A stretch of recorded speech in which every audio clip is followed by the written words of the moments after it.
देवाधिदेव 1008 शासन नायक वर्धमान महावीर स्वामी भगवान की जय जय जय। परम पूज्य प्रातः स्मरणीय संत शिरोमणि आचार्य भगवान श्री विद्यासागर जी महाराज की।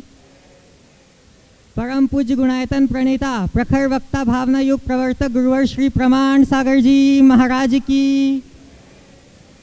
परम पूज्य मुनि श्री स्वात्मनंदी जी महाराज की। शंका समाधान की आज के इस सत्र में आप सभी का हार्दिक हार्दिक अभिनंदन। इससे पूर्व कि हम आज के सत्र को प्रारंभ करें, गुरुदेव के चरणों में नमोस्तु अर्पित करके अपने जीवन को सकारात्मकता से ओतप्रोत करते हैं। सभी लोग हाथ जोड़ें, मस्तक झुकाएं और मेरे साथ बोलें, हे गुरुदेव नमोस्तु नमोस्तु नमोस्तु। धर्म और विज्ञान का जो हो गया है गठबंधन, उसका ही फल हमें दिख रहा अद्भुत रचना गुणायतन। बंधुओं, गुणायतन वह कृति होगी जो परम पूज्य गुरुदेव के आशीर्वाद और मार्गदर्शन में निर्मित होने जा रही है, जहां आकर आप और आपकी पीढ़ियां चढ़ पाएंगी मोक्ष महल की सीढ़ियाँ, खुलेगी मोह की बेड़ियाँ और झड़ेगी ज्ञान की झड़ियाँ। बंधुओं, यह आयतन जब पूर्ण आकार ले लेगा तो यहाँ आकर आप अपने जीवन की विक्रिया से ऊपर उठकर आत्मोत्थान की प्रक्रिया में अपने जीवन को समर्पित कर पाएंगे और विश्वास है। अतः मैं निवेदन करता हूँ आप सभी से कि आप अपने वैभव का समीचीन प्रयोग करके इस कृति को पूर्णता की ओर लेके जाएं। आज भी कुछ लोग गुणायतन से जुड़े हैं, मैं उनके नाम का उद्घोष करूंगा और ये अपेक्षा रखूंगा कि आप सभी करतल ध्वनियों से उनको प्रोत्साहित अवश्य करेंगे। स्तंभ के रूप में, निर्माण मित्र के रूप में जो आज जुड़े हैं, श्रीमान राजकुमार जी जैन, श्रीमती सरिता देवी जैन, विजयनगर कामरूप असम से। वे अगर यहाँ उपस्थित है तो आएँ और पूज्य गुरुदेव के चरणों में नमोस्तु निवेदित करें। वे अगर यहाँ हैं तो आएँ और पूज्य गुरुदेव के चरणों में नमोस्तु निवेदित करें। नहीं, स्तंभ के रूप में जुड़े हैं स्वर्गीय दीपचंद जी, गुणमाला अजय, अनामिका, दिव्यम, आरना सेठी सूरत से। करतल ध्वनियों से इनका अभिवादन करें। वे अगर यहाँ उपस्थित है तो वे आए और इनके सम्मान के लिए मैं आमंत्रित करूंगा श्रीमती अर्चना जी बेनाडा, कोलकाता से। सूत्रधार के रूप में जुड़े हैं श्री विमल जी बजाज, धर्मपत्नी श्रीमती कुसुम जी बजाज, गौरव अविधा जी बजाज, सौरभ प्रक्रिया जी, प्रियंका जी बजाज, तविशी जी, प्रातिभ जी, तक्ष जी, सुप्रभ जी बजाज उज्जैन से। करतल ध्वनियों से इनको प्रोत्साहित करें।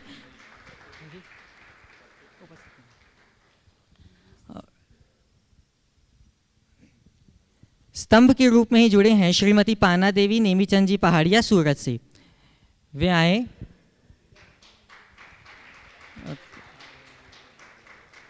श्रीमती पाना देवी, नेमीचंद जी पहाड़िया सूरत से वे यहाँ आएँ और पूज्य गुरुदेव के चरणों में नमोस्तु निवेदित करें और इनके सम्मान के लिए मैं आमंत्रित करना चाहूँगा श्रीमान अनिल जी, अमिता जी, दुर्गापुर से।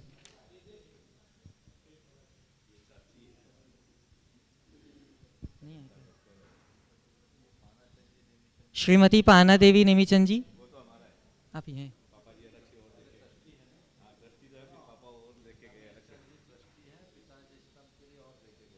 अच्छा, श्रीमान रमेश चंद जी ट्रस्टी हैं, लेकिन उनके पिताजी स्तंभ के रूप में और देखे गए हैं, तो इनके लिए करतल ध्वनियों से इनका अभिवादन करें।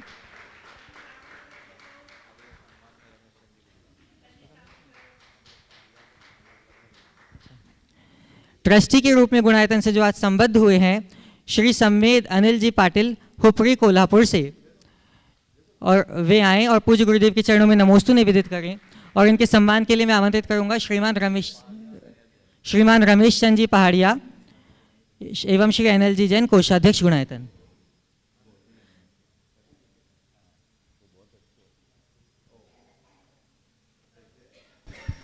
ओम। इस बच्चे के लिए मैं कहना चाहूँगा, खड़े हो जाओ। अरे, इसका नाम है संवेद, छोटा सा लड़का है। अभी थोड़ी देर पहले जब मैं उठ रहा था तो एनएल जैन साहब मेरे पास लेकर आए, बोले महाराज जी ये आज गुणायतन के ट्रस्ट से ट्रस्टी बनने की इच्छा रखता है। मैंने इसकी शक्ल देखी, हम बोले बेटा तू इतना छोटा सा कर लेगा? घर में पूछ के आया? बोला महाराज जी कोई चिंता नहीं, पूरा बिजनेस मैं देखता हूँ और एक बहुत अच्छे बिजनेस के संचालन के साथ। सबसे बड़ी बात यह कि इसके हृदय में उदारता है बोला मैं सोच के तो आया था स्तंभ बनने का, पर यहाँ आने के बाद मेरे ट्रस्टी के भाव हो गए। मैं आशीर्वाद देता हूँ बेटा, आज ट्रस्टी बना है, कल शिरोमणि बनेगा और पूरे समाज में शिरोमणि का भाव रखेगा। ये समाज का एक सकारात्मक परिवर्तन का लक्षण है। एक 23 साल का बच्चा आज अपने व्यापार में आगे बढ़ते हुए यदि दान के संस्कार में आगे बढ़ता है तो इसी से हमारी संस्कृति का भविष्य उज्जवल होगा। बहुत बहुत आशीर्वाद। आ जाओ रमेश।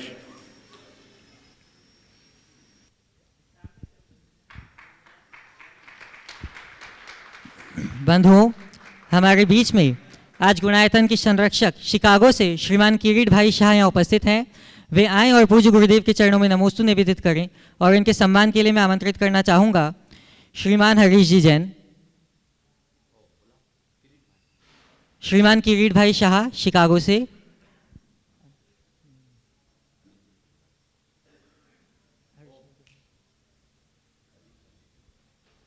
और इनके सम्मान के लिए मैं आमंत्रित करना चाहूँगा श्रीमान हरीश जी जैन एवं अनिल जी जैन दुर्गापुर से।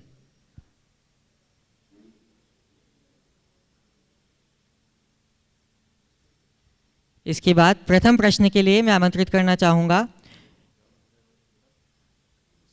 सुनील जी निशा जी छाबड़ा कोडरमा से।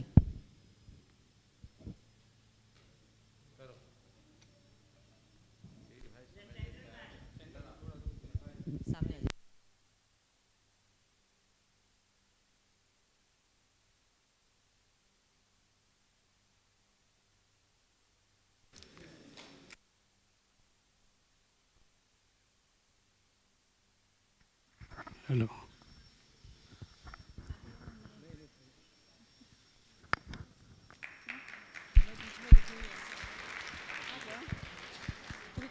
अपना प्रश्न प्रस्तुत करेंगे श्रीमान सुनील जी निशा जी छाबड़ा कोडरमा से और आपके बाद तैयार रहेंगी ब्रह्मचारिणी बहन डॉक्टर मीना दीदी। नमोस्तु महाराज जी, नमोस्तु महाराज जी, नमोस्तु महाराज जी। मेरा प्रश्न है, सुख और आनंद में क्या अंतर है? कल ही उत्तर दिया, और कोई दूसरा पूछ लो तो ज़्यादा आनंद है। दूसरा क्या? चलो तैयार हो जाना आगे। बहुत मुश्किल होती है, लोग बहुत खोज के सवाल लाते हैं और मैं हवा निकाल देता हूँ। महाराज जी कुछ तो जवाब दे दीजिए। बोल तो दिया, महाराज ने जो बोला उत्तर नहीं दिया तो भी खुश रहने का नाम आनंद है, और उत्तर मिलने के बाद खुश होने का नाम खुशी। ध्यान रखना, खुशी उपलब्धियों में होती है और आनंद अनुपलब्धि में भी होता है। तो हम उपलब्धि हो या अनुपलब्धि, हर स्थिति में स्थिरता बनाए रखें, इसी में हमारा जीवन धन्य हो। अपना प्रश्न प्रस्तुत करेंगी डॉक्टर दीदी मीना दीदी और आपकी बात तैयार रहेंगी ब्रह्मचारिणी बहन डॉक्टर साधना दीदी। नमस्ते महाराज जी, काफ़ी लंबे समय से आपका है शंका समाधान का सत्र चल रहा है और लगभग हमको ऐसा लगता है सभी लोगों ने अपनी शंकाओं का समाधान कर चुके होंगे। फिर भी कई प्रश्नों का रिवीजन यहाँ हो जाता है और महाराज जी बड़े आनंद के साथ आपको उन प्रश्नों का उत्तर देते हैं, इसलिए हमें बहुत खुशी होती है कि हमारे हर छोटे बड़े प्रश्नों का उत्तर बड़ी आसानी से घर बैठे भी मिलते हैं और यहाँ भी मिलते हैं। हमें भी बहुत दिनों से महाराज जी एक विकल्प है कि हम जब कभी पर्युषण पर्व में प्रवचन करने जाते हैं तो वहाँ पर जब हम तत्वार्थ की क्लास लेते हैं तो सभी लोग प्रायः नीचे बैठते हैं प्रवचन के समय और हम मंच में बैठते हैं और हमारे हाथ में किताब होती है, सबके हाथ में होती है। उस समय हमें ऐसा लगता है जैसे हम जिनवाणी की अभिनय कर रहे हों। तो क्या देखो, व्यासपीठ पे बैठने के लिए तो ऊपर बैठना ही पड़ेगा, समझ गए? वहाँ अभिनय नहीं है, जिनवाणी की प्रभावना है, इसलिए इसमें विकल्प नहीं करना। बाकी समय में ये सवाल मैंने एक बार गुरुदेव से पूछा था कि हम लोग भी पढ़ाते हैं, संयोग से मुझे ऐलक अवस्था से पढ़ाने का मौका मिला संघ में। जब मैं ऐलक था, ऐलक क्या क्षुल्लक था, तभी गुरुदेव ने मुझे संघ में कुछ महाराजों को 24 ठाना और तत्वार्थ सूत्र पढ़ाने के लिए कहा था। ऐलक क्षुल्लक जी थे, ब्रह्मचारी लोग थे। तो मेरे मन में यही विकल्प आया कि मुझे ऊपर बिठाते हैं, सब लोग नीचे रहते हैं। तो आचार्य जी ने कहा ये व्यास पीठ की गरिमा है, हमें उसे देखना चाहिए। हाँ। अपना प्रश्न प्रस्तुत करेंगी ब्रह्मचारिणी बहन साधना दीदी और आपकी बात तैयार रहेंगे श्रीमान शरद जी जैन सांध्य महालक्ष्मी से। इंदौर आश्रम की सभी दीदियों की तरफ से बारंबार नमोस्तु नमोस्तु नमोस्तु महाराज जी। हमारा प्रश्न है कि जो स्टील की बोतल आती है उसमें गर्म पानी रखते हैं, क्या स्टील की जो बोतल आती है उस पर गर्म पानी रखते हैं और दूसरे दिन वही एकदम गर्म पानी निकलता है, तो उसकी मर्यादा कितनी होती है? मर्यादा कितनी होती, लेने योग्य है या नहीं? देखो, स्टील के पानी को गर्म रखो 1 हफ्ता, क्या उसका स्वाद एक सा रहेगा? गर्म तो रह सकता है पर स्वाद बोलो। तो आप एक बार ध्यान दे दो, फिर मर्यादा का पाठ पढ़ देना। स्वाद बिगड़ेगा क्योंकि पानी का एक स्वभाव अपने स्रोत से हटते ही सड़ना शुरू करता है। इसलिए इसकी मर्यादा को देखते हुए 24 घंटे के कई 24 घंटा निकालना ठीक नहीं है। नहीं तो एक ही पानी को रोज़ रोज़ गर्म कर करके हम करते रहें तो उचित नहीं है, प्रमाद का दोष लगता है। इससे बचना चाहिए। हमारी जो 24 घंटे की मर्यादा है, हमको उसके अनुरूप ही अपनी क्रिया करनी चाहिए और उतना ही पानी भर के गर्म रखना चाहिए जो 24 घंटे में खप जाए। मैं चाहूँगा कि दोनों आदरणीय दीदी पूज्य गुरुदेव के चरणों में श्रीफल निवेदित करके नमोस्तु निवेदित करें, श्रीफल अर्पित करके नमोस्तु निवेदित करें। और आपके बाद प्रश्न के लिए तैयार रहेंगे श्रीमान शरद जी जैन सांध्य महालक्ष्मी से, और शरद जी के बाद तैयार रहेंगे श्रीमान अनिल जी अमिता जी दुर्गापुर से। नमोस्तु गुरुवर। कुछ तीर्थों के नाम ले रहा हूँ। गिरनार जी, उदयगिरी, खंडगिरी, मंदारगिरी, पावागढ़ आदि। गर्व से कहते हैं हम जैनों के तीर्थ हैं। हकीकत में जब वहाँ पहुँचते हैं तो लगता है कि कुछ खिसक गए हैं। कारण हमारी भूल चूक, हमारी लापरवाही, हमारी कमजोरी, हमारी कमेटियों की आंख बंदी के कारण अगर इसी तरह चलता रहा तो हमारे पूरे तीर्थ 20-25 साल में कहाँ होंगे? क्या उनका बचाव का तरीका क्या है? हमारी कमेटियाँ सुस्त हैं या हम लोग सुस्त हैं या दूसरा संप्रदाय बहुत मजबूत है?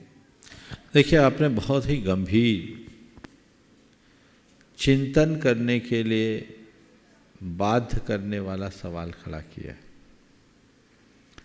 हमारे अनेक तीर्थों के साथ ऐसी समस्याएं अनेक तीर्थों के साथ ऐसी समस्याएं हैं।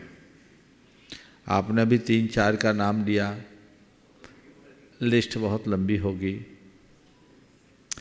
हमें इस पर गंभीरता से ध्यान देना होगा। सबसे पहला प्रयास तो ये कि अब और कोई नया तीर्थ की ऐसी दुर्दशा ना हो, ये सुनिश्चित करें। और ये तभी सुनिश्चित होगा जब हम इनके कारणों की समीक्षा करेंगे कि आखिर ऐसा हुआ क्यों। मुझे ऐसा लगता है कि इसके पीछे 4 कारण हैं। सबसे पहला कारण तो ये है कि एक लंबे समय तक हम लोगों के अंदर तीर्थ यात्रा के प्रति अपेक्षित उत्साह का अभाव रहा। अभी के 2 दशकों में तीर्थ यात्रियों की संख्या बढ़ी और वो तीर्थ यात्रा भी कुछ खास क्षेत्रों के प्रति। आज भी हिंदुस्तान के ऐसे अनेक तीर्थ हैं जिसमें साल भर में 100-200 यात्री आना भी भारी होता है। तो तीर्थ यात्रियों की पहुंच की कमी तीर्थों की समस्या को जटिल बनाती है, ये एक मेरा मानना है। दूसरी बात, हमारे जिनके हाथ में प्रबंध की व्यवस्था है वे वहाँ के कर्मचारियों पर निर्भर रहने लगे। हमारे पदाधिकारियों का वहाँ कम आवागमन और जैसा बता दिया गया, जैसा दिखा गया बस उस पर ही विश्वास करके चलने की प्रवृत्ति, ये भी हमारे तीर्थों के प्रति उपेक्षा का एक उदाहरण कहा जा सकता है। तीसरी बात, हम जिन तीर्थ क्षेत्रों में रह रहे हैं वहाँ अपने निर्माण की प्रक्रियाएं तो हमने बहुत की, लेकिन वहाँ जीवन निर्माण के क्षेत्र में हमने जैसा अपेक्षित कार्य करना चाहिए वो नहीं किया। और चौथी बात, स्थानीय लोगों के साथ मधुर संवाद का अभाव। यदि इन चारों बातों को पलट दी जाए तो हमारा कोई तीर्थ क्षेत्र उपेक्षित नहीं रहेगा। मैंने बहुत सारी चीज़ें एक ब्लूप्रिंट के रूप में तैयार कर रखी है जो अभी मेरे माइंड में है, समय पर प्रकट करूँगा। पर मैं कहूँगा कि सबसे पहला काम अगर आप लोगों को करना है तो ये कीजिए कि तीर्थ यात्रा करने की आदत डालिए, तीर्थ यात्रा में अधिक से अधिक जाइए और अपने यात्रा के क्रम में चिन्हित कीजिए जिन तीर्थ क्षेत्रों में कम लोग जाते वहाँ हमें पहले जाना है। आप जाओगे, आपकी प्रेजेंस होगी, तब आप वहाँ के प्रति खुद जागरूक होंगे, दूसरों को जागरूक कर पाएंगे, वहाँ की व्यवस्थाएं ठीक होगी। कई तीर्थ क्षेत्र तो ऐसे हैं जहाँ आज भी तनख्वाह बांटने के पैसे नहीं हैं, तो वो चीज़ें सुनिश्चित करनी चाहिए।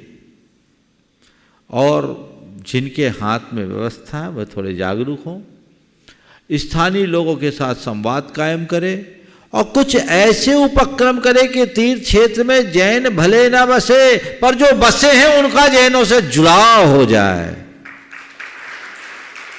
उनको लगे कि ये हमारे हैं, उनको लगे कि ये तीर्थ हमारा है। यदि हमने उनकी श्रद्धा को सही दिशा में नियोजित करने में कामयाबी हासिल कर ली तो हमारे किसी भी तीर्थ पर कभी किसी प्रकार का संकट खड़ा नहीं होगा। और इन बातों पर ध्यान नहीं दिया तो मुझे लगता आने वाले दिनों में न जाने हमें और क्या क्या देखना पड़ेगा। कहीं ऐसा ना हो कि 50 वर्ष बाद हमारी संख्या कम हो, हम लोग आपस में ही लड़ मर करके मिट जाएं और दूसरे हमारे सारे तीर्थों और मंदिरों पर कब्जा करके बैठ जाए।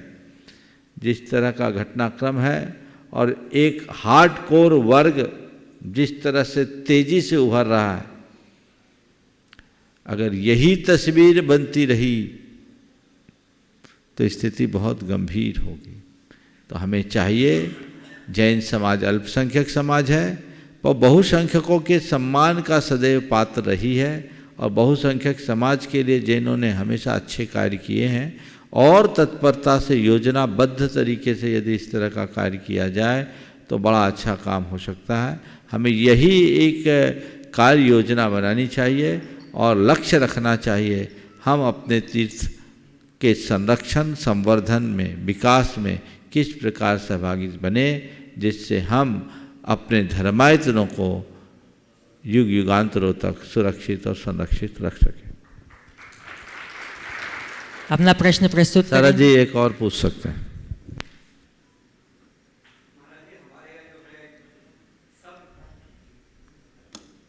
जैन बड़े गर्व होकर कहते हैं महाराज जी हम 1 करोड़ 1.5 करोड़ 2 करोड़ हैं, पर जब बात आती है सरकारी आंकड़ा ही महत्व होता है।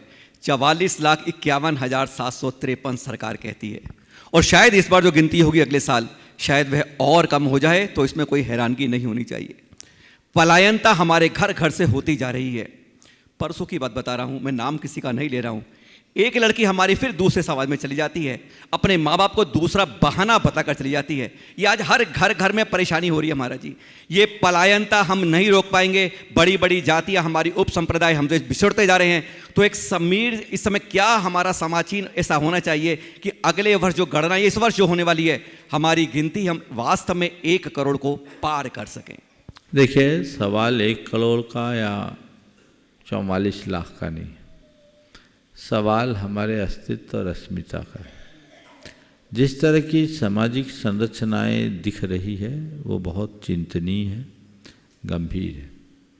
और आज के समय में मुझे तो ये कैंसर जैसा दिखता है। अब कब किसका लड़का और कब किसकी लड़की किसके साथ जुड़ जाए कहा नहीं जा सकता। माँ पिता के हाथ में अब कुछ बचा सा नहीं है। तो हमें अब इसके प्रति बहुत गंभीर होना होगा। इस संदर्भ में भी मैं कुछ मार्गदर्शन देना चाहूँगा। पहला प्रयास तो ये हो कि आगे ऐसी घटनाएं न घटे वो सुनिश्चित करें। घटनाएं क्यों घटती? शुरू से को एजुकेशन है, कोचिंग से लेकर क्लास तक साथ साथ रहना, उठना बैठना, और फिर रहे सहे समय के लिए पूरी तन्हाई दे देता है आपके हाथ की ये मोबाइल, ये गैजेट। तो लोगों का कम्युनिकेशन जब एक दूसरे से ज़्यादा होगा तो अटैचमेंट तो अपने आप होगा, और जब तक ऐसा अटैचमेंट रहेगा, एक बायोलॉजिकल अट्रैक्शन भी काम करता है। इस तरह की दुर्घटनाएं हम नहीं रोक सकते। अब मैं बोलूं तो आप लोग कहोगे महाराज तो 19वीं और 20वीं शताब्दी में चले गए, हम तो 21वीं शताब्दी में हैं, 22वीं शताब्दी की बात सुनना चाहते हैं। लेकिन परिणाम तो देखो, जागरूकता होनी चाहिए। पर इसमें को एजुकेशन में लड़कियां खुद जाना चाहती है। एक ने गर्ल्स का इंजीनियरिंग कॉलेज खोला, दाखिल ही नहीं हुए लोग, बोले हमारी लड़कियां आना ही नहीं चाहती। क्यों? वो अपने आप को एडवांस बनाना चाहती है। तो ये एक जड़ है, इस पर हमें ध्यान देना होगा। ज़रूरत से ज़्यादा लिबर्टी, ये भी एक बहुत बड़ी समस्या है जिस पर हमें बहुत ध्यान देने की ज़रूरत है। यदि यही स्थितियां बनी रही तो आने वाले दिनों में कुछ भी हो सकता है। माता पिता का बच्चों से सही संवाद और स्नेह का अभाव होना, ये भी एक इसका बड़ा कारण है। आजकल माँ बाप को अपने बच्चों से फुर्सत ही नहीं है। अगर थोड़ी बहुत बात भी हुई है तो बात कुछ नहीं, हिदायतें या डांट डपट, इसके अलावा कुछ नहीं। उनसे उनका अंतर का टच होना चाहिए। और माँ बाप को अपने बच्चों के साथ ऐसा व्यवहार रखना चाहिए कि माँ बाप से बच्चे प्यार करें, फिर उन्हें किसी और के प्यार की ज़रूरत ही न पड़े। लेकिन वो नहीं मिलता, इसलिए भटकाव होता है। और फिर चौथा, आज का पूरा माहौल ही ऐसा हो गया, अब तो फ्रेंड नहीं है, बॉयफ्रेंड और गर्लफ्रेंड चाहिए। फ्रेंड में कोई दिक्कत नहीं है, गर्ल और बॉय आ गई ना तो यही गड़बड़ है। तो इस सोच को बदलने के लिए क्या करना है? पढ़ना लिखना बंद नहीं करा सकते। हम बच्चों और बच्चियों को जीवन के प्रारंभिक दौर में ही अपने जीवन की सीमा रेखा का बोध करा दें। ये मेरे जीवन की बाउंड्री लाइन है, लक्ष्मण रेखा है, सुरक्षा कवच है, इससे बाहर मुझे कहीं जाना ही नहीं। मेरे पास बच्चे आते हैं, मैं उनको 7 संकल्प दिलाता हूँ और उन संकल्पों से बंधे सैकड़ों बच्चे आज अपने आप को सुरक्षित महसूस करते हैं। गुरुजनों के पास बच्चों को ले जाओ, उन्हें उनके जीवन की सीमा रेखा का बोध कराओ और बच्चों के हृदय में धर्म मर्यादा, कुल मर्यादा, परिवार का गौरव, इन सब का बोध जगाओ। अगर ये जग जाए तो बच्चे फिर कभी भटकते नहीं।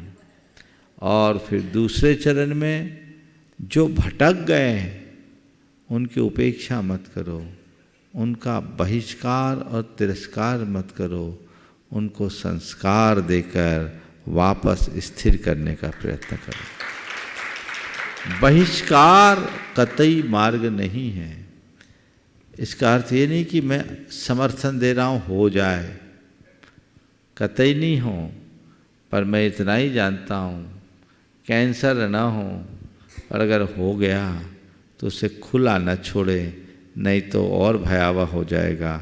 जहाँ है वहीं रोका जाए। संस्कार हम देंगे तभी काम हो सकता है, और इस बहाने हम बहुतों को जैन भी बना सकते हैं। एक बड़े आचार्य महाराज का सानिध्य में दर्शन लाभ मिला मुझे जब मैं राजस्थान में था। तो मैंने उनके सामने ये समस्या रखी और कहा कि इस पर विचार होना चाहिए। आप आचार्य हो, या आचार्यों का जुरिडिक्शन है, मेरा नहीं, इसलिए मैं खुलकर कुछ बोल नहीं सकता। पर इसका एक साथ सम्मत रास्ता तो निकालना ही चाहिए। उन्होंने भी कहा ये होना चाहिए, लेकिन हो नहीं पाया। क्योंकि घर घर में एक कहानी है। हम अगर अपने जातियों के इतिहास को पढ़ कर देखते हैं तो सारे रास्ते खुले दिखते हैं। हमें इन पर विचार करना चाहिए। समाज संकल्पित होगी तो सारे रास्ते प्रशस्त हो जाएंगे। अपना प्रश्न प्रस्तुत करेंगे श्रीमान अनिल जी अमिता जी जैन दुर्गापुर से, और आपकी बात तैयार रहेंगे किरीट भाई शाह शिकागो से। नमोस्तु गुरुदेव। गुरुदेव, हमारे पूर्वज सीमित संसाधनों के बावजूद भी बहुत उल्लासपूर्ण जीवन जीते थे। वो अपने पुरुषार्थ के बल पर पहाड़ों में पहाड़ों को काटकर रास्ता बना लेते थे, या फिर जल की किल्लत को देखकर मानवीय साधनों से ही पोखर आदि का निर्माण कर लेते थे। और एक अब समय आया है कि हम लोग थोड़ी थोड़ी परेशानी में ही, झंझावात में परेशान हो जाते हैं और विषाद से घिर जाते हैं। तो गुरुदेव, मेरी शंका यह है कि हम किस प्रकार से उनकी तरह उल्लासपूर्ण जीवन जिएं कि हम भी अपने जीवन में आगे बढ़ते रहें। जो जितना संघर्ष करता है वह उतना समर्थ बनता है। जिन पूर्वजों की बात आपने की है, हमसे एक पीढ़ी पहले, ज़्यादा आगे जाने की ज़रूरत मेरे ख्याल से नहीं।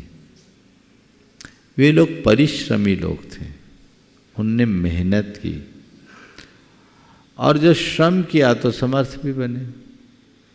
आज की पीढ़ी साधन संपन्न हो गई है, लग्जीरियस बन गई है, और टेक्नोलॉजी के दौर में उस पर निर्भर हो गई। तो जैसे जैसे मनुष्य की बाह्य शक्तियाँ विस्तीर्ण होती है, उसकी आंतरिक शक्ति क्षीण होने लगती है, वो खुद शक्तिहीन होने लगता है। तो जब व्यक्ति अंदर से कमज़ोर होगा तो स्वाभाविक है सुख शांति सुकून जैसे तत्व जो नितांत आंतरिक हैं वे भी प्रभावित होंगे, और आज ऐसा ही हो रहा है। इसलिए हमें चाहिए कि हम सीमित साधनों में संतोष करके जीने के अभ्यासी बने। जितने अधिक साधन हमें मिलेंगे, हम अपने आप को अंदर से कमज़ोर महसूस करेंगे। एक ने एक अनार का खेत लगाया, वहीं उनका बेटा बाहर से पढ़कर आया, देखा, वो भी खेत में देखा तो कुछ डालियां झुकी हुई थी। तो उसने माली से कहा कि एक काम करो, इनमें बांस लगा दो, नहीं तो ये उखड़ जाएंगे। उसने कहा ठीक है, आप कहते हो तो मैं बांस लगा देता हूँ, और वो हंसते हुए बांस लगा दिया। बोले ठीक है, तुमने बांस तो लगा दिया, तुम हंसे क्यों? बोले आपने जो कहा वो तो मैं कर दिया, पर तुम हंसे क्यों? बोले इसलिए कि आप कहते हो बांस लगाओ नहीं तो उखड़ जाएंगे, मैं आपसे कहता हूँ बांस नहीं लगाऊंगा तो एक आध पेड़ उखड़ेंगे, और लगा देंगे तो सब उखड़ जाएंगे। बांस नहीं लगाने पर एक आध पेड़ उखड़ेगा, और लगा देंगे तो सब उखड़ जाएगा। सामने वाले ने पूछा ये कौन सा गणित? बोले बात केवल इतनी है, यदि ये पेड़ आंधी पानी हवा के झंझावात को सहेंगे तो खुद मजबूत बन जाएंगे, और बांस लगा देंगे उन्हें सह नहीं पाएंगे तो उखड़ जाएंगे। इसलिए मेरा आपसे निवेदन है कि अभी इसको ऐसे ही रहने दो। बस मैं भी आपसे कहता हूँ साधन हो पर उसका उपभोग मत करो। ठीक है, आज लोगों को दिखाना पड़ता है बहुत सारी चीज़ें, लेकिन हम इनसे जितने दूर रहेंगे अंदर से मजबूत होंगे। आंतरिक शक्ति को मजबूत बनाइए। आज लोगों की हालत बड़ी खराब है, फोटो बहुत खूबसूरत है, एक्सरे सबकी बिगड़ी हुई। फोटो तो बढ़िया एक क्लास, पर एक्सरे खराब है। तो वो एक्सरे ठीक बनी रहे, केवल फोटो की तरफ ध्यान न दो।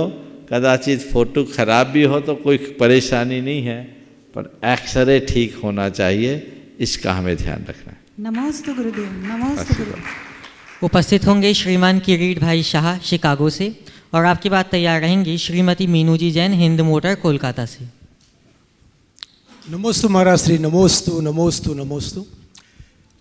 एक क्वेश्चन है और दूसरा आपका आशीर्वाद चाहिए। तो पहला कौन सा रुख मेरा, आशीर्वाद वाला और क्वेश्चन वाला? दोनों आप कर लो। दोनों रखो। ओके। कैंसर जो होता है तो किसी कैंसर ऐसा है कि इसमें हेरिडिटी से आता है, विच इज़ कॉल्ड TP53। तो उसके लिए रिसर्च चल रही है, मैंने बहुत इंक्वायरी की, तो there are 14 countries, 14 country involve है और बड़ी रिसर्च चल रही है। तो आपका आशीर्वाद चाहिए कि वो सुंदर उसमें सफलता मिले। नमोस्तु नमोस्तु नमोस्तु। क्वेश्चन ये है कि अभी विदेश क्षेत्र में से मोक्ष जाते हैं, तो कौन दूसरा कोई क्षेत्र है कि जहाँ से भी जीव मोक्ष जाते हैं? और अपनी पृथ्वी है कर्मभूमि, इससे अलावा भी कर्मभूमि है ऐसा मैंने सुना है, तो वहाँ से जीव जा सकते हैं? देखिए, पहले तो मैं चाहूँगा एक बार जोरदार करतल ध्वनि से किरीट भाई जी का सम्मान करें। ये रिसर्च में लगे हैं और बहुत अच्छी बात है। जिस रिसर्च में आप लगेंगे कि अगर कुछ निष्कर्ष निकलेगा तो समाज का हित होगा, और इनके लिए तो ये और बड़ी उपलब्धि होगी क्योंकि इन्होंने अपनी धर्मपत्नी को कैंसर में ही खोया है। ये पिछले अनेक वर्षों से जुड़े हुए इनकी धर्मपत्नी रेखा थी ना, रेखा जी शाह थी, बहुत जुड़ी हुई, लेकिन कैंसर से ग्रसित होने के बाद भी जितने उत्तम परिणामों के साथ उन्होंने अपने शरीर को छोड़ा, ये बहुत दुर्लभ है। मैं उनको भी आशीर्वाद देता हूँ और आपको भी आशीर्वाद देता हूँ। धन्यवाद। आप अपने मुहिम में सफल हों। और जो आपने सवाल किया कि क्या मोक्ष विदेह क्षेत्र में जैसे होता अन्य क्षेत्रों से भी हो सकता है क्या? देखिए, पंचम काल यहाँ काल का परिवर्तन भरत और ऐरावत क्षेत्र के आर्यखंडों में होता है। भरत और ऐरावत क्षेत्र के जो विद्याधरों की श्रेणियाँ हैं वहाँ से आज भी मोक्ष हो सकता है। अगर कोई विदेह क्षेत्र के मुनिराज घूमते हुए भरत क्षेत्र में आ जाएं, कहीं भी ध्यान लगाएं, सम्मेद शिखर जी में भी बैठे तो यहाँ से मोक्ष हो सकता है, पर यहाँ जन्म लेने वालों का मोक्ष नहीं होगा, ऐसा समझ। नमोस्तु नमोस्तु नमोस्तु।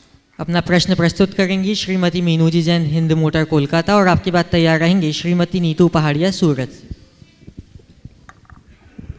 नमोस्तु महाराज जी, नमोस्तु महाराज जी, नमोस्तु महाराज जी। कहते हैं सोच का प्रभाव मन पर होता है, मन का प्रभाव तन पर होता है, तन और मन दोनों का प्रभाव सारे जीवन पर होता है। हम अपने जीवन में क्या करें कि तन और मन दोनों को से स्वस्थ बने रहे? तन और मन से स्वस्थ रहने के लिए अपनी सोच को बदलो, और सोच को बदलने के लिए कुछ मत करो, नियमित भावना योग करो। भाव से सोच, सोच से प्रवृत्ति, प्रवृत्ति से चरित्र, और चरित्र से व्यक्तित्व बनता है। तो हम अपनी भावधारा को बदलने का अभ्यास करें। नमस्ते महाराज। अगला उपस्थित होंगी श्रीमती नीतू जी पहाड़िया, सूरत से, और आपकी बात तैयार रहेंगी शीतल जी जैन, कोलकाता से। नमोस्तु महाराज जी, नमोस्तु नमोस्तु नमोस्तु। महाराज जी, मेरा प्रश्न है, महावीर भगवान मोक्ष गए और गौतम गंधर को केवल ज्ञान हुआ, तब से हम दीपावली मनाते हैं। बट मैंने ये भी सुना है मुनि सुव्रतनाथ भगवान के समय रामचंद्र जी वनवास से लौटे थे, तब उस खुशी में दीपावली मनाई जाती थी। तो क्या हम दीपावली महावीर भगवान मोक्ष गए तब से मनाते हैं या पहले से हम मनाते थे? अरे जैनी तो हमेशा दिवाली की बात करते हैं। हम तो सोचते भगवान आदिनाथ के दिन भी दीपावली मनी होगी। जिस दिन भगवान ऋषभदेव का पहला आहार हुआ, पूरे दुनिया में दिवाली मनी है। रामचंद्र जी लौट कर आए होंगे तो निश्चित सारे जैन जनता भी हर्षित हुई होगी और दिवाली मनाई होगी। यहाँ तो हर रोज़ दिवाली है, घर घर में खुशहाली है। आप लोग बोलते हैं ना, तो सुक्ति को चरितार्थ करें। नमस्ते महाराज। उपस्थित होंगी श्रीमती शीतल जी जैन, कोलकाता से, और आपकी बात तैयार रहेंगी सरोज जी बाकलीवाल, सूरत से। नमोस्तु महाराज जी, नमोस्तु नमोस्तु। महाराज जी, जब कोई व्यक्ति हर समय अपनी ही बात को सही कहता है, बोलने से कोई फ़ायदा नहीं, बोलते ही विवाद होगा, तो चुप रहना उचित समझते हैं। फिर जब संवाद खत्म हो जाता है तब दूरियां बढ़ जाती है। तो कभी कभी ऐसा लगता है जितना सहन करोगे लोग तुम्हें उतना ही दबाएंगे। तो सहना शक्ति है या कमजोरी, क्या सही है? देखिए, मेरा तो ये कहना है, जब कोई सुनता नहीं है तो सुनाने की आदत बंद करने में ही सार है, और किसी को सुनाने की ज़्यादा आदत है तो सुन लेने में समझदारी है। समझ गए? आपने जो सवाल किया है, ऐसी घटना एक बहन के साथ घटी। उनके पति, औरों के पति तो फिर भी ठीक, अपनी धर्मपत्नी से कभी सीधी मुंह बात नहीं करते। जब बोले टेढ़े लहजे में और हल्के शब्दों में। एक दिन उनकी एक सहेली ने मुझसे कहा कि महाराज जी ये बहुत दुखी है और इनके पति हैं, इनसे कभी अच्छे से बात नहीं करते सिवाय गाली गलौज के। मैं उसकी तरफ देखा तो वो रोने लगी। मैंने पूछा ये बताओ फिर तुम क्या करते हो? महाराज को उपाय नहीं है, सहना पड़ता है। मैंने कहा तुम सहती हो ना इसलिए दुखी हो, तो महाराज क्या करूं, प्रतिकार करो? मैंने कहा नहीं, प्रतिकार मत करो, स्वीकार करो, सुखी हो जाओ। सहती हो इसलिए दुखी हो, स्वीकार लो। प्रतिकार करोगे तो और ज़्यादा दुखी होगे, स्वीकार लो तो ठीक होगा। महाराज मतलब क्या? हमने कहा संयोग से जिस जगह में था वहाँ एक पागल घूमता था और वो पागल बहुत उठपटांग बोलता था। सड़क चलते कोई चले, हम लोग भी जब कोई गुजरे तो उसका रेडियो चालू रहता था। मैंने कहा रास्ते में तुम्हें वो पागल कभी मिला? बोले हाँ महाराज अक्सर मिलता है। तो मैंने कहा वो क्या बोलता? बोले गंदी गंदी गालियाँ देता है। बोले तुम्हारे पति भी ऐसे ही बोलते हैं क्या? नहीं महाराज वैसे तो नहीं बोलते पर गंदी बोलते हैं। बोले ठीक है, तो पागल ने कभी तुम्हें गालियाँ दिया? बोले मैं सबको देता, मुझे भी देता, आज भी दिया था। तो बोले पागल की बात को तुम लेकर के चुपचाप क्यों सह ली? उसके लिए तो नहीं बोल रही कि मुझे सहना पड़ता है। बोले महाराज उसके लिए क्या करे, वो तो पागल है। उसके लिए मैं क्या बोलूँ, वो तो पागल है। तो मैंने कहा जो पति अपनी धर्म पत्नी से ढंग से बात ना करे वो समझदार कहाँ, पागल है। इतना तो एक्सेप्ट करना है। ये सोचो अभी पगलाया हुआ है, थोड़ा खिसका हुआ है, स्क्रू ढीला हो गया है, हो जाएगा ठीक, चलो। अगर इतनी सी सोच अंदर आ जाए तो द्वंद्व आनंद में बदल जाएगा। पर हम लोग वही नहीं कर पाते। गैर की बातें फिर भी हम स्वीकार लें, लेकिन अपने अंदर की गुत्थियां खोलना बहुत कठिन होता है। इसलिए सहना पड़ता है वो कमजोर है और जो सह लेता है वो समर्थ है। सहो न कहो सही परीक्षा यही, आपे में रहो। ये गुरुदेव का हाइकू है। सहो न कहो सही परीक्षा यही, आपे में रहो, अपने आत्मा में रहो। तो वो दृष्टि यदि अंदर विकसित हो जाए तो हमारे जीवन का कायाकल्प हो जाए।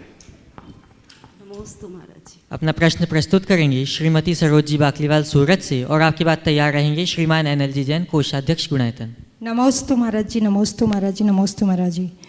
महाराज जी जब हम सिद्ध क्षेत्र तीर्थ क्षेत्र आते हैं, जैसे समय शिखर जी को लीजिए, तो हमारी इच्छा होती है कि हम वंदना भी करें और भगवान के दर्शन मंदिरों में भी जाएं और साधु संतों को भी आहार भी दें।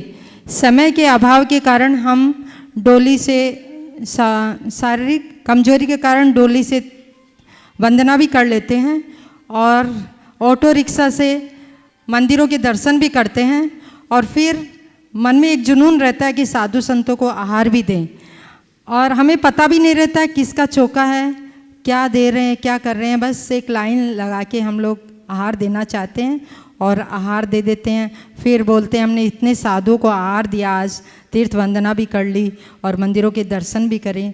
ये कहाँ तक उचित है महाराज श्री? आप लोग सब शॉर्टकट में करना चाहते हैं। एक आजकल जमाना पैकेज का है ना, तो सिंगल पैकेज में सब हो जाए। पर जैसा आप लोग करते हो पुण्य भी उतना ही पैकेज का होता है।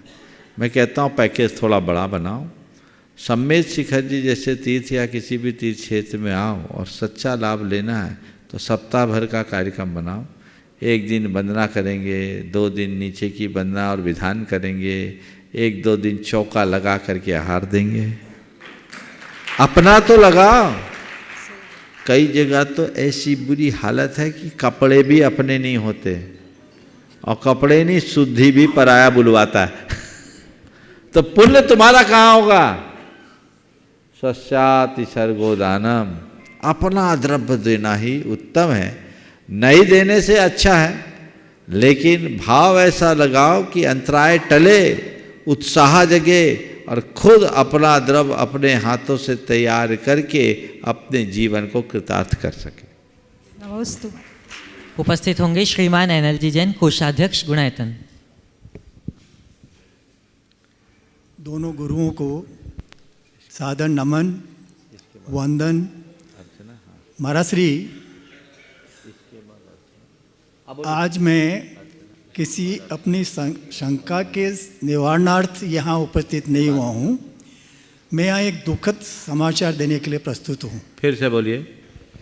वैसे आज मैं अपनी शंका के निवारणार्थ यहाँ प्रस्तुत नहीं हुआ हूँ, लेकिन एक दुखद समाचार देने के लिए मैं यहाँ प्रस्तुत हूँ। हमारे गन्नौर निवासी शिरोमणि श्री राजेंद्र जी, श्री अनिल जी, भाई श्री प्रवीण जी की मातेश्वरी श्री राज दुलारी देवी जी का कल उनका निधन हो गया है। तो महाराज श्री, मैं आपसे निवेदन करता हूँ कि संतप्त परिवार को आप आशीर्वाद प्रदान करें। देखिए, ये बड़ा विचित्र संयोग है। कल भी मुझे इस संदर्भ में बात कहनी पड़ी, आज भी कहना पड़ रहा है। संसार है, आना जाना लगा हुआ है, लेकिन जब कोई धर्म से जुड़ा व्यक्ति जाता है तो हर धर्मात्मा का हृदय कहीं न कहीं प्रभावित होता है। पर मैं ये कहूँगा कि आने जाने के क्रम को हम रोक नहीं सकते। बस एक ही बात सीखनी चाहिए कि ऐसे आवागमन के क्रम से यदि कोई व्यक्ति हमें छोड़ कर जाता है तो ये मत सोचो कि हमें छोड़ कर के गया है, रास्ते में छोड़ कर नहीं, रास्ता दिखा कर गया है। और यदि हम उसमें अपना रास्ता देख लेते हैं तो हमारा जीवन धन्य होगा। राजेंद्र, गीता गन्नौर, अनिल, ममता गन्नौर एक बहुत ही समर्पित परिवार, गुणायतन के लिए ही नहीं, गुरु भक्त, हर अवसर पर अपनी भागीदारी देने वाले और बढ़ चढ़ कर के हिस्सा लेने वाले। मैं मानता हूँ ये सारा संस्कार उनकी माता श्री राज दुलारी जी का ही था, उनका ही फल था जो इन लोगों में लगा। आज वो नहीं है, लेकिन कोई बात नहीं, उनके संस्कार हैं। मैं राजेंद्र भाई और अनिल भाई दोनों से और उनके तीसरे भाई प्रवीण भाई, इनसे इस घड़ी में यही आशीर्वाद देना चाहूँगा कि धैर्य से इसका सामना करो। ऐसे भी आप लोग स्वाध्यायी और तत्वज्ञ हो, जीवन और जीवन की व्यवस्था को समझें और अपने महान आत्माओं के आदर्शों का अनुसरण करते हुए चले। एक भाव रखे, जब किसी के इस दुनिया से जाने का समाचार मिले तो एक ही भाव करे कि मुझे इस दुनिया से जाना नहीं, मुझे इस दुनिया से नहीं जाना, मुझे नहीं मरना, मुझे केवल देह परिवर्तन करना है। जो मरता है वो दुनिया से जाता है, और जो देह परिवर्तन करता है वो अपने मंजिल के निकट पहुंच जाता है। हमें अपने मंजिल के निकट पहुंचना है। ऐसी भावना हमेशा हो कि मेरा मरण समाधि से हो, मैं अस्पतालों में न जाऊं। राज दुलारी जी, आपने अभी जानकारी मुझे दी, निश्चित एक बड़ी धर्मात्मा महिला थी। उनके धर्म के संस्कार उनके साथ गए हैं और वो जहाँ भी गई होंगी निश्चित सदगति के पात्र होगी। परिवार ऐसी घड़ी में शांति रखे और अपने जीवन का पथ प्रशस्त करे, यही मेरा उनके लिए आशीर्वाद। गुरुदेव, प्रामाणिक समूह आपके चरणों में एक निवेदन और प्रश्न के साथ आज उपस्थित हुआ है। नमोस्तु गुरुदेव, आपके आशीर्वाद से प्रारंभ हुई प्रामाणिक पाठशाला 2 वर्ष की अपार सफलता के बाद ऑनलाइन पाठशाला के तीसरे वर्ष में प्रवेश करने जा रही है। 9 फरवरी को आगे की सभी जानकारी देने के लिए अभिभावक, शिक्षक और बच्चों के लिए ओरिएंटेशन प्रोग्राम रखा गया है। पाठशाला में बच्चों को धर्म के साथ साथ रियल लाइफ में काम आने वाले कंसेप्ट भी खेल खेल में सिखाए जाते हैं, जिसका परिणाम बहुत अच्छे से बच्चों में देखा जा रहा है। ऑनलाइन पाठशाला के साथ आज हमारे साथ अलग अलग शहरों में 60+ रजिस्टर्ड ऑफलाइन पाठशालाएं भी चल रही है। इस मंच के माध्यम से हमारा एक करबद्ध निवेदन है कि कोई ऐसे क्षेत्र में हो जिनके ज्ञान का उपयोग हम बच्चों के लिए कर सकते हैं, जैसे स्पेस, साइंस, मेडिकल, आयुर्वेद, लेखक, आर्कियोलॉजी, तो हमसे अवश्य संपर्क करें। महाराज श्री, हमारा प्रश्न ये है कि एक ऐसा जैन प्लेटफॉर्म हो जहां बच्चों के लिए सभी क्षेत्र के जानकार व्यक्तियों का मार्गदर्शन मिल पाए और जैन धर्म के प्रति रुचि भी बढ़ पाए। इसके बारे में आपका मार्गदर्शन चाहिए। नमोस्तु गुरुदेव, आपके मंगल आशीर्वाद की प्रतीक्षा में। देखिए, पहले तो मैं पूरे प्रामाणिक समूह के कार्यकर्ताओं को बहुत बहुत आशीर्वाद देना चाहूँगा। आज भी कुछ बहनें यहाँ हैं, शीतल और जो लोग प्रामाणिक समूह के लिए काम करते हैं, थोड़ा खड़े हो जाएं। और बहुत तत्परता के साथ ये पूरी टीम लग करके काम कर रही है। NRI पाठशाला एक बहुत बड़ी क्रांति कर रही है, जो पूरे देश में नहीं, देश से बाहर अच्छा काम कर रही है। प्रामाणिक समूह की भारत में भी जो पाठशाला ऑनलाइन चलती है, उसमें भी बच्चों का बहुत अच्छा रुझान देखने को मिलता है। और जितने अच्छी टेक्नोलॉजी का प्रयोग करके ये लोग पढ़ा रहे हैं, उससे बच्चों की एक अलग प्रकार की अभिरुचि जगी है। मुझे जो जानकारी मिली, 62 पाठशालाओं ने अपने आप को प्रामाणिक पाठशाला के साथ रजिस्टर्ड किया है, और भी अभी हो सकते हैं। और मैं कहूँगा सभी लोग अपनी पाठशालाओं को अगर इनके साथ संबद्ध कर ले तो टेक्नोलॉजी के साथ बहुत अच्छा ज्ञान प्राप्त कर सकते हैं, और ये हम सबके जीवन के लिए एक बड़ी उपलब्धि बन सकती है। जहाँ तक सुझाव का है कि एक ऐसा प्लेटफार्म हो जहाँ हर विषय के विशेषज्ञ हों, बहुत अच्छा सुझाव है और ऐसा कार्य होना चाहिए। और मैं चाहूँगा जो लोग इस कार्यक्रम को देख और सुन रहे हैं, वे इस दिशा में प्रयास करें, सार्थक पहल करें। और यदि ऐसी कोई पहल होती है तो प्रामाणिक समूह इस अभियान को गति देने में अपनी भूमिका निभा सकता है। उसके लिए जो भी व्यवस्थाएं हैं, अभी तक गुणायतन का ही एक प्रकल्प है प्रामाणिक समूह, और उसके लिए मैं चाहूँगा गुणायतन भी तत्परता से लगे। प्रामाणिक समूह का मूल उद्देश्य यही है, और उस उद्देश्य की पूर्ति के लिए आगे बढ़ते रहना चाहिए। हमारे बीच में परम पूज्य मुनिश्री स्वात्मानंद जी महाराज यहाँ उपस्थित विराजमान हैं। मैं उनके चरणों में नमोस्तु पूर्वक निवेदन करना चाहूँगा कि वे अपने प्रश्न के माध्यम से हम सबको समाधान का मार्ग दिखाएं। नमोस्तु महाराज जी। नमस्तु नमस्तु नमस्तु। भगवान, ईशत प्रागभार भूमि 8वें नंबर की कह जाती है।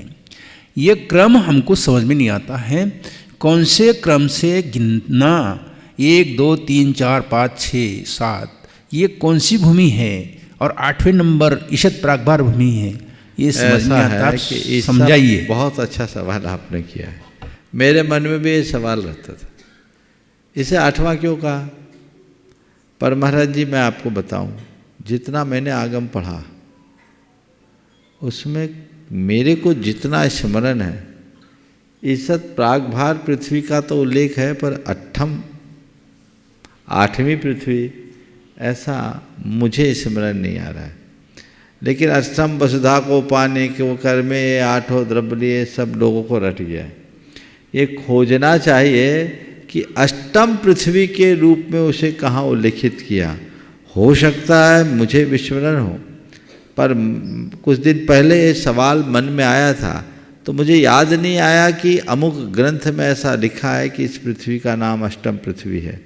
समझ गए। आज आपने ये सवाल किया है, ये सवाल मैं लोगों के लिए छोड़ देता हूँ।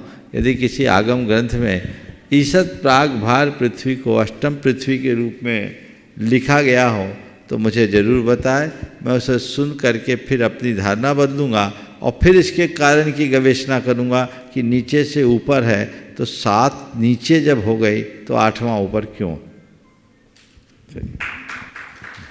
अगले प्रश्न के लिए मैं आमंत्रित करूंगा श्रीमती अर्चना जी बेनाडा कोलकाता से, और आपकी बात तैयार रहेंगी मीना जी काला सूरज। नमोस्तु महाराज जी। महाराज जी, बिहार तो स्थगित हो गया और अष्टमी का पर्व आ रहा है, तो क्या विधान होना चाहिए महाराज जी? बिहार स्थगित हो गया। देखिए, ये आप सबका सौभाग्य है, पुण्य है कि छूटती हुई गाड़ी रुक गई, जिसके लिए पूरा इशारा था, सिग्नल था, पर कुछ तकनीकी कारणों से उसे अभी यथास्थान स्थगित कर दिया गया है। परसों ही गुरुदेव का संदेश आया कि नहीं, अभी आप जहाँ हो आपको वहीं रहना है, और जो छुलक जी लोग हैं वे सीधे यहीं आएंगे। तो वो सब चल रहे हैं, सब संघ का यहीं आना होगा। और प्रशांत सागर जी, निर्वेक सागर जी, शीतल सागर जी महाराज भी पंच तीर्थ की चूँकि उनकी भावना थी, वे पंच तीर्थ की वंदना के लिए गए। तो ये बात तो मैं सबके बीच स्पष्ट कर देना चाहता हूँ कि अभी हमारा प्रवास सम्मेद शिखर जी में ही है, और कब तक है मुझे पता नहीं, अगली सूचना तक यही है। और जब यहाँ है ही तो बहुत लोगों की प्रबल भावना थी सिद्धचक्र मंडल विधान की, पंचकल्याणक की सारी संयोजनाओं को हमने स्थगित किया था। तब इतने शॉर्ट टर्म में पंचकल्याणक के लिए तो अभी मैं कुछ नहीं कहूँगा, लेकिन सिद्धचक्र विधान बहुत लोगों की खबरें मेरे पास भी आई। निश्चित आप सिद्धचक्र विधान को ठाट बाट के साथ संपन्न करें।